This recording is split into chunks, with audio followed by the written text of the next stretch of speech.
Good evening and welcome to the sixth form presentation evening for UCAS. Firstly, apologies that it is not a live stream as we'd intended. We had a few issues with Teams last night when we were streaming some CPD with Nottingham University, and so it just seemed like too big a risk to put you through all that. I thought this hopefully would be as useful as well. There's an opportunity right at the end for you to submit any questions that you want to do. So on the last slide, any questions you have following the presentation. Just so you know, it is 16 slides long. Feel free to pause and play, but do please bear with us. I'm aware that I'm presenting to an array of people who possibly have absolutely no experience of UCAS, either personal experience or with older siblings, to people who potentially work for UCAS and work at university and work in schools. So there is new information in here for absolutely everybody, even if you've currently got a child going through year 13. So please do bear with me. I shall try and be as efficient as possible, whilst also being as informative as possible. I'm also going to turn the camera off beyond this slide because I can't watch myself, I'm afraid. So, on to the next slide.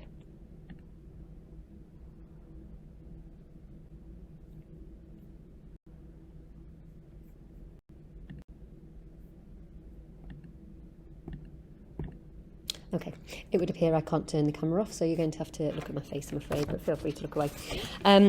So the UCAS system itself is the University and College Admissions Service. It centralises university applications. They are totally impartial, so they don't they give lots of advice on options available, but not on things like finance, immigration, visas and stuff like that. It also doesn't suggest courses. It's very much a pool of information and a centralised application process. So obviously lots of opportunities available for our sixth formers and for all 16 to 18 year olds.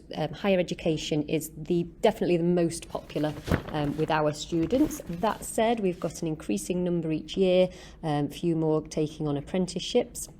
I'll talk a little bit more about that, but it's mostly about UCAS tonight, but I will talk a little bit about apprenticeships. Obviously, studying abroad, we have, over the last 4 years, we've had at least one student go to America. We have some who apply for Irish universities, and we're looking to continue that. We know we've got a sort of steady stream coming through. So I know of a year 10 and a year 11 and year 12 who are hoping to go to America on sporting scholarships. So we do have some experience of that within the school and look to continue promoting that. Gap year opportunities as well. There is, obviously, it's a little bit hazy as to what's out there at the moment with COVID restrictions in place, but there are companies such as BUNAC with whom you can go abroad. You get sort of an organised gap year. Also, the Edmund Rice Group, Edmund Rice International, they have a base in Australia, and you can apply to go through them as well. Not entirely sure what's running and what isn't at the moment, but there is lots of information out there for you and for your son if you want that. And then the other opportunity, of course, is going and getting a job. Now, all of those situations, one way or another, will require some form of letter of application or personal statement from the applicant, and also some form of reference from us. So no matter where the end place is, the process needs to happen for everybody. So just a brief bit about apprenticeships. On the UCAS website, they have apprenticeship advice. There is also, there's a vast array of apprenticeships out there for students. Some are sort of based at university but work with an employer. Some are through the employer but linked to a university. They often have very rigorous application processes. There's no centralised body for that application at the moment. Universities are increasingly getting involved, but I know, for example, Liverpool University are just kind of seeing what the lay of the land is from everybody else before they commit to doing apprenticeships themselves. So there's a lot of testing going on with degree apprenticeships still, but equally some absolutely fantastic opportunities out there where some would essentially pay your university fees and give you a job at the end. So lots of opportunities there. Some are more work-based. rather than university-based. We have links with Ask, which is the link down at the bottom of this slide. They are, I can't remember what they're called, hang on a minute, they are the support and knowledge, that's what it is, apprenticeship support and knowledge for schools and colleges. And we do have a local link, Matthew Lee, who will come in at some point when he's able to, or will stream it when Teams is working properly, for him to talk to the boys about various apprenticeship opportunities out there. There is loads there, you've just got to sort of dig around and do your research though. UCAS will lead you in lots of different directions, but there is loads out there on the internet that you can search for. So why higher education? Well, obviously we're an academic sixth form, and so a vast majority of our students do want to go on and carry on doing academic study. One thing that university offers is maybe a chance to mature in your studies before going into employment. Not everybody knows what they want to do. In fact, probably quite a lot of people don't know what they want to do in terms of employment. So it gives that skill set and that maturity and a sense of achievement, all that leads into employability. So there are lots of reasons to do a degree, and ultimately employability is definitely one of them. But you know, the whole experience for a lot of people is a tempting thing. So, choosing the right university, there are loads of things to consider. On the screen you can see just some of those things. Some people might want to stay at home so that they don't incur any living costs or or have to take out a loan potentially. Others want to go for that university experience. Others would like a smaller campus university. Others would like a big city university. So there's loads to consider. Obviously, this term we would normally have open days running. We would take a coach load off to Nottingham potentially or Liverpool and have a day out there so that the students would get a chance to look around. We're unable to do that. There are lots of virtual open days available at the moment. Universities are recording their own virtual open days. So please do, obviously it's not going to be the same, but in terms of looking into the departments, you'll get an opportunity to do that. Other than that, if restrictions allow, I'd really recommend sort of a day trip if you can. Drive up to a university or drive over the Pennines to Sheffield and have a look. Just get a feel for the place. You won't necessarily be able to go into any of the buildings or speak to anyone there, but you can get a feel for the city or the town or the campus if you are able to do some sort of day trip. I know 20 however many years ago when I was applying, I had to interview and I got the train over to Sheffield, train over to Leeds, train up to Newcastle, and got a feel for the university myself by going on those days out. So where restrictions will allow over the between now and September, it would be great if the students or you as a family are able to do those day trips where possible. Choosing the right course is obviously another huge decision.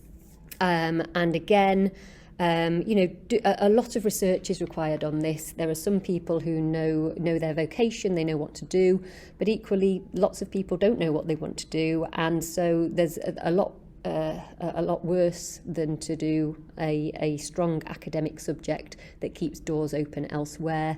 Doing a history degree keeps doors open for a law conversion. Doing a maths degree keeps doors open for jobs in engineering and jobs in accounting and finance and all sorts. So don't feel that you need to know, or your son needs to know exactly what they want to do in life. Don't feel it has to be a vocational course if actually they're not sure what that vocation is. Equally, look at the course content, look at the teaching hours, look at the structure, look whether there's any sort of year in industry, if that's something that they'd like, how long the degree is, look whether that university has links with employers. All of this information, there'll be some of it on the UCAS website, but in fact a lot of that information is going to be on the university websites themselves. So again, the more research that can be done at this stage, and hopefully has already been going on for significant months, as we have been encouraging the Year 12 students to do, hopefully they have equipped themselves already with quite a lot of information, but if they can sit down with you and you can do that collaboratively, then obviously you can have those discussions, which is great.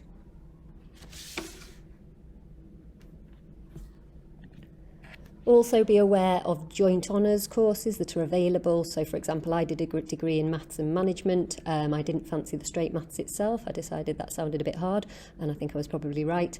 And so the management provided a sort of a buffer to accompany that. So be aware of lots. You can do lots of joint honours degrees with maths and psychology, maths and AI, all sorts. So be aware of how many the array of courses that are out there. And again, the only way to sort of get a firm grip on that is to just spend the time doing research.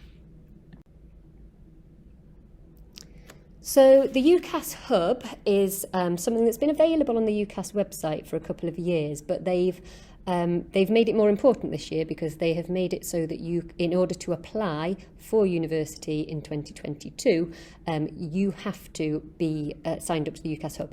Now, we did right at the beginning of Year 12 ask all of the Year 12s to sign up for the UCAS Hub, so in theory, they are already signed up. But in practice, a couple may not have done that yet. They have had a couple of reminders. So please could you check that your son has registered with the UCAS Hub, because, and I'll talk more about this later on in the PowerPoint, there are... we're going to do that registration process tomorrow, as you may know from parent mail, and so we sort of want them registered on the Hub already so that we can hit the ground running tomorrow once we're in the computer rooms. The Hub itself, you can personalise. You've got your own dashboard there, a couple of screenshots that you can see on the screen. You add to that yourself, or your son adds to that themselves, adding in courses they're interested with and events that they're interested in. So it's a nice way of kind of collating everything together. So on to the nitty-gritty now, less wishy-washy stuff. So key facts with the application process. Obviously, it's not done on paper anymore.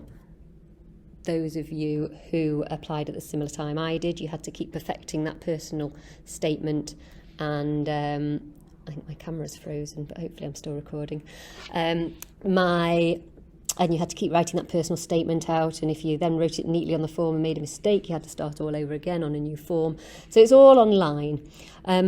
You can make a maximum of 5 choices. Used to be 6 back in the day, but yeah, maximum of 5 choices. And there are a few restrictions on that. If you're applying for medicine, or your son's applying for medicine, veterinary sciences, medicine, or dentistry, you can only apply for 4. Say you're applying to do medicine, you can only apply to 4 universities for medicine. What you can do then with a 5th choice is apply for something like pharmacy or biomedical sciences or something like that to back up that application as an alternative if the medical application is not successful. That does happen, so it's usually a sensible thing to do. You can only apply for Oxford or Cambridge, but not both of them. The fee is £26. It does say for one choice it will only be £20. I've never known anyone just apply for one place. It's not particularly advised. So for £6 you can put between 2 and 5 choices in. We would encourage our students to submit all 5 choices. There's nothing to be lost by not doing that.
slides time, and pay and send. So your son will have to put either their or your bank details in before they can submit the application to us. Now they will then click pay and send, bank details will go in, they will click pay and send, but you or they won't be charged, excuse me, they won't be charged until we as a sixth form team submit that application ourselves. So all it does when they click pay and send is it comes through to us as a sixth form team as being completed and ready for checking, and we will then take however long it takes us to check that through, and then when we are happy, when the student is happy, we will get that sent off to UCAS, and that's the point at which the payment is taken. So it's only taken once. If changes need to be made, then I can send the application back to the student for the changes to be made. They can click pay and send a second time, but it will not charge you at all until I actually click pay and send, until I click submit on my screen. And the reference is another section on there. Obviously that is not completed by the student, the reference is completed by the tutor, and again I've got a couple of slides time where I talk more about that.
So we're past halfway, you're doing very well. I hope I'm not talking too quickly. I do tend to talk a bit quickly. At least you can pause and play at your own discretion.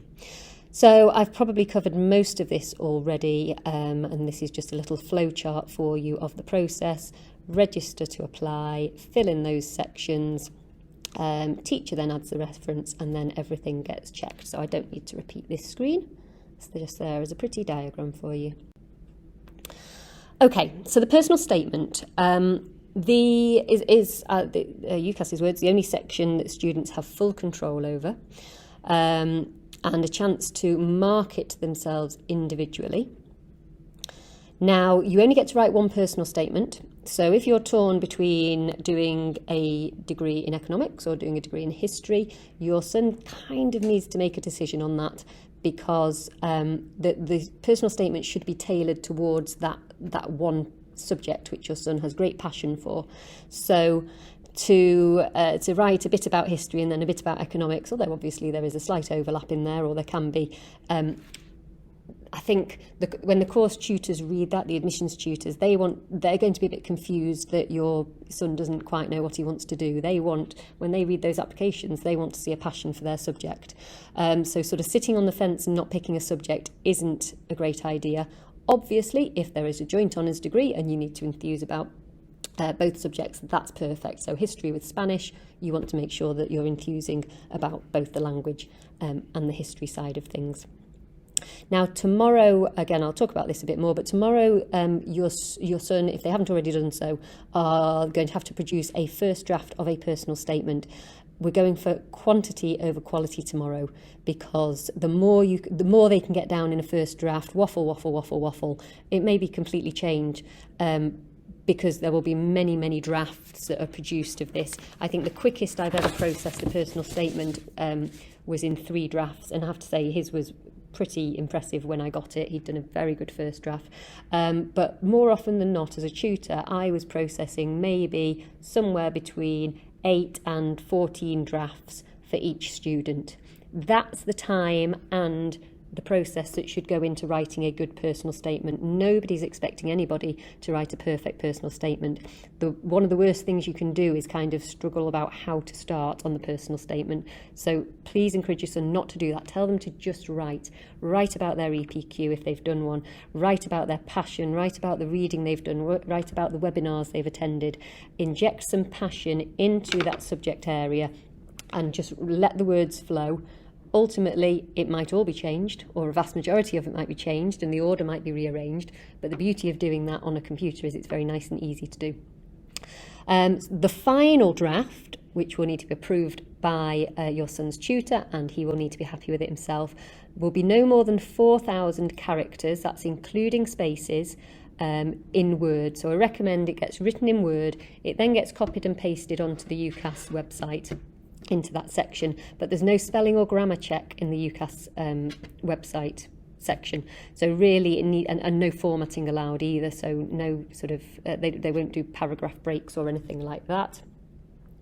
And so Word, definitely Word document. It's basically 47 lines is one page in size 11 Arial font. But we want them to produce a page and a half. Because, like I say, we're going to, for quantity over quality, it can then be cut down and manipulated. And that personal statement will go back and forth between the tutor and your son. Your son has to initiate that. They have to be the one, tutor's got 20 people in the room. It needs to be the Year 12 student who is initiating that and handing in a personal statement saying, please, can you have a read through this? And the tutor will take the time to do that, hand it back. Then the student makes more changes, and back and forth it will go.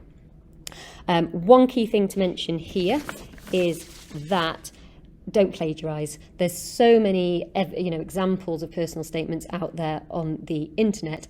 However, UCAS have a sort of it says on the screen, a similarity detection services. So it runs a personal statement and it will check whether it's plagiarised, and the university will know that as well. So it's not worth copying and pasting from anyone else's personal statement. It's a big risk. You'll likely end up with no offers if that's the case, because they don't want somebody who's going to plagiarise. I think I've covered everything on that page. So, references and predicted grades. So we had some staff CPD, some training last night from University of Nottingham, just to refresh our working knowledge of writing references. How they are done: subject comments will be provided by teachers. All or practically all of the lower sixth have provided us with an idea of what they probably are going to apply for at university. They've been told it's completely non-binding, but if teachers and tutors obviously know what they are intending to apply for, then it's a lot easier to tailor that application, that reference and that subject comment in the right direction. So I'm going to issue those to teachers so that they know roughly where that application needs to be tailored. Tutors then pull together all those subject comments, so there'll be 3, possibly 4 subject comments, or probably 4 in fact, including EPQ and including core maths, that a tutor then pulls together. They do a bit of a top and a tail. Having worked with the student already on the personal statement, the tutor makes sure that the reference complements the personal statement without it overlapping, without repeating content. So that's an ongoing process. As the personal statement goes back and forward, the reference might certain bits might be added to the reference, other things might be put back into the personal statement and stuff like that, to make sure there's no repetition in there and it is a complementary pair of documents. Tutors produce those references, and they are then, like I've already said, they are checked by the sixth form leadership team. Now, predicted grades is always a slightly contentious area. What we are saying to staff, what we are saying to students, what we are saying to parents is that a UCAS predicted grade should be aspirational, but it should not be outside the realms of possibility. Teachers have a huge amount of experience in issuing predicted grades. They know where a student is up to within their lessons, and they know what that student is capable of. So we do ask that professionalism is respected. Teachers will be doing their best to put students in the best position, but of course they wouldn't be doing your son any favours at all if they were to predict them 3A stars, when actually, you know, best case scenario, that student is a B grade student. So we would be doing our students a disservice if we were to grossly overinflate those predicted grades. Aspirational, but not outside the realms of possibility. Predicted grades are being issued internally with along with the subject comments. So they'll be submitted during the course of this half term. Students will be told what their predicted grades are by tutors at an opportune moment. I don't know when that will be yet. It will be after they have been submitted, and it should be before the summer holidays, but I can't give you a date for that yet. So please don't make that one of your questions. We will let the students know in due course when that is. And if any discussions do need to take place after that date, we ask that students, start those discussions with the directors of sixth form. So those discussions are to come from the students, please, rather than from parents. And the sixth form, directors of sixth form, myself and Mrs. Corrigan, we will liaise with the relevant subject teachers if we think it's appropriate. Thank you. So after applications are submitted, universities and colleges, they look at the personal statement, the qualifications, obviously GCSE results are a big factor, and also predicted grades they will look at, along with the subjects actually being studied, and the reference.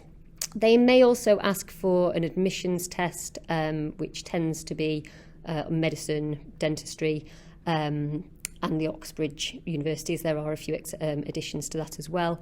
You may be invited for interview. Often engineering and medicine are the two, amongst others, yes, which interview. And portfolio or an addition for something which is either performing arts or an art or architecture-based application. And one way or another, a decision will be made. Either the application will be unsuccessful and an offer will not be made, an unconditional offer may be made, or a conditional offer. Unconditional offers were horribly on the rise. We don't like them as teachers because ultimately somebody gets a unconditional offer, they tend to stop working towards their A-levels because it doesn't matter what they get. That's the big fear. So unconditional offers are not anybody's friends in our mind. That said, this year there are very few because due to COVID there are lots of knock-on effects in terms of a lot of people deferred entry and are now going this year. There's not as many places available, people aren't receiving as many offers, and we have had, I think, one, possibly two unconditional offers, but that's a lot fewer than normal.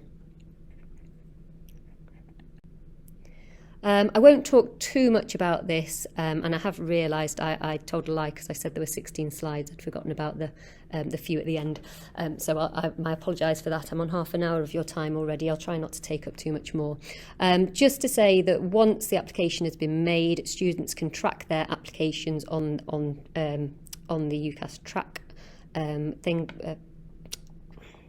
track site, web page, app. At some point, and we're talking now in a year's time, our students are currently doing it. It's usually middle of May, but due to COVID, they've delayed it 3 weeks. So our year 13s at the moment are having to choose from their offers a firm choice and an insurance choice. So we're looking ahead to the future now. There'll be more information on this much nearer the time. Beyond that, if extra opens, so if someone's applied for 5 places and they've had 5 rejections, if they don't like any of their offers, they can reject them, and then they can add one at a time. They can add a course to either be accepted and given an offer or again rejected, and then add another one on. Clearing opens on the 5th of July, so this is more aimed at year 13s, this bit, but that's where you might want to start a course other than one that you've been given an offer for. An adjustment is another option as well. But again, we're talking 15 months down the line now, so I'll save that. But just to make you aware, lots of information on those things when you get there in year 13. So what should your child be doing now? Well, they should have been researching all year, because we have been encouraging them to research all year. We've been encouraging them to do, I know work experience hasn't really been able to happen, although there has been the odd virtual opportunity available. Extracurricular activities, super curricular activities that go beyond the syllabus. Obviously they should be, and this week in particular with exams next week, working very hard towards those summer exams. Personal statement, a lot of students have already started working on a personal statement, and tomorrow will be their opportunity to make a big dent in that. And they should be talking to their tutor regularly. Ultimately, their tutor is the person who is going to compile that reference for them. And so the more the tutor knows about them, the better the tutor and the student know each other, the better that reference will read. It stands to reason. What can you be doing to support them? Well, obviously, I've sort of advised you throughout to be researching, having conversations. You can register, or you can use the ucas.com/parents, where there is a general parent advice page or pages. You can sign up to get updates from UCAS. You can follow them on Instagram. You can follow them on Twitter. There are virtual open days and events, like I've said, and potentially you could do some city visits, campus visits, if you're able to, make a day trip of it. And just make sure you read everything carefully that's sent out, and encourage your child to check their emails regularly. There are so many opportunities that come out on email. We put some of them in the newsletter, we forward others on by email, and tutors make students aware. There is a lot. I'm very conscious that you as parents, the students, we as staff receive a lot of emails, and it's very hard to digest them all. So I do appreciate it's hard, but if you can stay a bridge of opportunities, or at least kind of look for the ones that are relevant, that will be a great help to them and to you. So just briefly, tomorrow, as I've said, we're having our UCAS registration day. There'll be lessons, period 1 and 2 as normal. Period 3, the students will come into the lecture theatre, where Mrs Corrigan and I will talk to them about a lot of the stuff that's been covered here, just so that they and you are all having the same message, reiterate it to them. Then they'll be breaking out into computer rooms, where they'll be in a room with their tutor. They'll do the registration for the hub if they haven't yet done it, do all the data entry for Apply 22, and work on their personal statement. So finally, thank you ever so much for your time. We're coming in just about 35 minutes. Just a few key takeaways. Your son's tutor is essentially your first port of call, but obviously the sixth form team are here as well to answer any queries. I've put a link just down here at the bottom, so if you have any questions following this presentation, please click on the link, and it's very simple. It will just be an opportunity for you to type in a question. It'll come through to me. I think I'll have your name on it. I might just have your email address. Maybe just sign your name off at the end of the comment. I don't think I put an option on there for you to put your name in. But yeah, put your question in there, and it will either be forwarded to your son's tutor so that they can get back to you, or somebody from the sixth form office will get back to you.